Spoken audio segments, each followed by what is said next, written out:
Let me be upfront with you from the jump. This episode ends with a twist, and I hated it. Not, I'm frustrated because it's bold and I need time to process it. Hated it. Not, this is going to be controversial, but I respect the swing. Hated it. I genuinely, specifically hated what this show decided to do in its final minutes. And we are going to talk about it. But first, because I believe in doing this properly, we are going to talk about the 50 minutes of television that came before it. Because those 50 minutes deserved better than the ending they got attached to. And they are absolutely worth your time.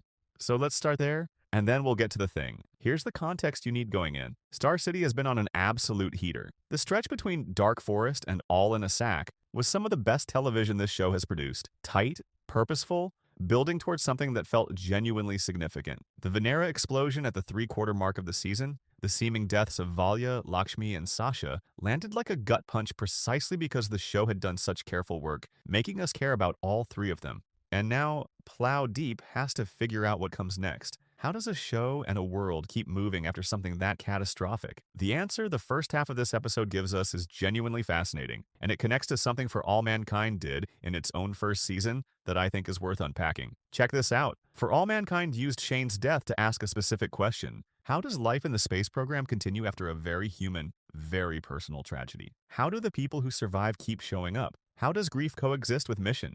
Star City is asking a similar question, but with a crucial, distinctly Soviet twist. It's not just asking how people persist after the Venera disaster. It's asking how the state persists, how the system reinscribes itself on people who are mourning something the system caused. And the answer this episode gives us is one of the most quietly chilling things this show has done.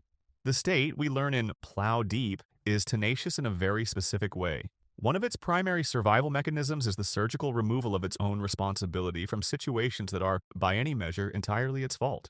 Here's the moment that crystallized this for me. Tarasov visits Anastasia on her father's farm. She is grieving.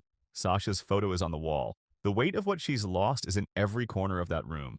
And Tarasov is there to recruit her for a mission to Salyut 1, the new Soviet space station/spy satellite. He refers to Sasha's death as a training accident. Not a catastrophe, not a tragedy, not even an incident. A training accident. Clinical, bureaucratic, completely stripped of the human cost sitting right in front of him. And then, and this is the part that made my blood run cold, he notices Anastasia staring at Sasha's photo, and he smiles. I guess the saying is true, he says. Love comes when you least expect it. He is deflecting from the forced marriage he personally helped arrange, in the same breath as calling the death he helped cause a training accident, while standing in her grief. If you look closely at that scene, really look at it, Tarasov is not a villain doing villainous things. He is a system wearing a human face.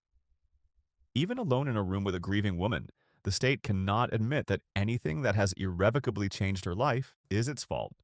The accountability simply does not exist in his vocabulary. That is so much scarier than a straightforward bad guy. And it is the kind of character work that elevates this show above most of its competition. Hot take. Tarasov is the most unsettling character on television right now. Not because he's cruel, because he genuinely doesn't experience what he does as cruelty.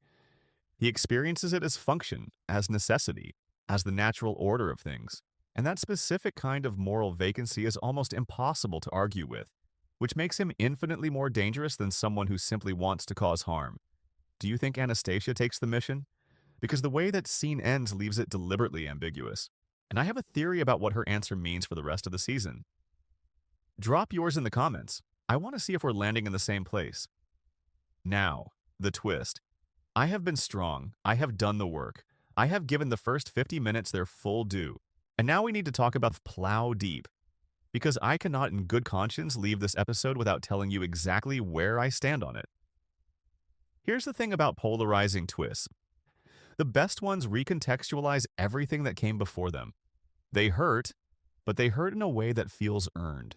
You look back at the season and you see the thread that was always leading here. The shock is inseparable from the inevitability. This twist does not do that. What Plow Deep does in its final minutes feels less like a planned detonation and more like a grenade someone found in a drawer and decided to throw because the episode needed an ending. It permanently changes the tone of the show in a direction I am not convinced the show has actually earned yet. And the specific nature of the change raises questions that I don't trust the remaining episodes to answer satisfactorily. I am not going to tell you what the twist is if you haven't seen it yet. Watch the episode. Form your own opinion. That is important. But I will say this. Star City had been building something genuinely special. A show that understood restraint. That knew how to let tension accumulate slowly and pay it off with precision.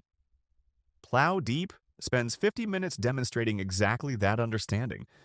And then its final scene suggests a different show entirely is about to begin. In my opinion, that is a creative miscalculation.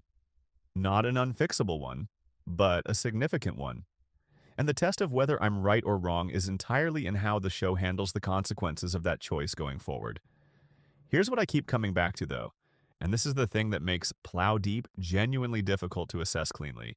The frustrating truth is that this episode contains some of the best writing of the entire season. The Tarasov scene alone is worth the price of admission. The way the first half handles collective grief versus institutional denial is nuanced in a way that most shows never attempt. The parallel between Star City's approach to tragedy and For All Mankind's handling of Shane's death is not an accident. It is the show consciously positioning itself within a tradition of serious, adult science fiction about what it costs to push human beings past their limits in service of someone else's ambition. That is a great show. That is the show Plow Deep is for 50 minutes. And then the final scene happens, and I am left genuinely unsure whether the great show is still there underneath it, or whether Plow Deep represents the moment Star City decided to become something else entirely. This is the part that frustrates me most as a viewer, because I was invested, deeply.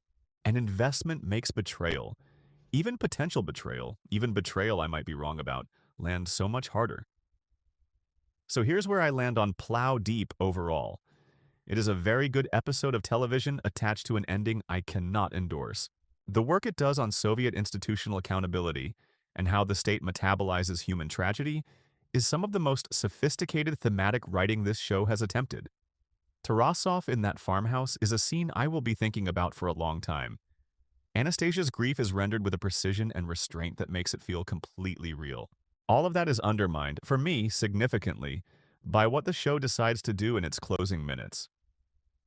Whether that undermining is temporary or permanent depends entirely on what Star City does next.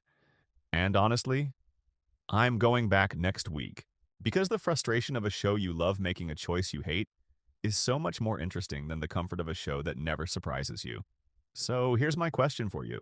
If you've seen Plow Deep, where do you land on the twist? Was it the bold move the show needed, or did it cross a line that changes how you feel about the season? I genuinely want to know, because I am not certain I'm right about this one. Drop it in the comments. Let's figure it out together. See you next week.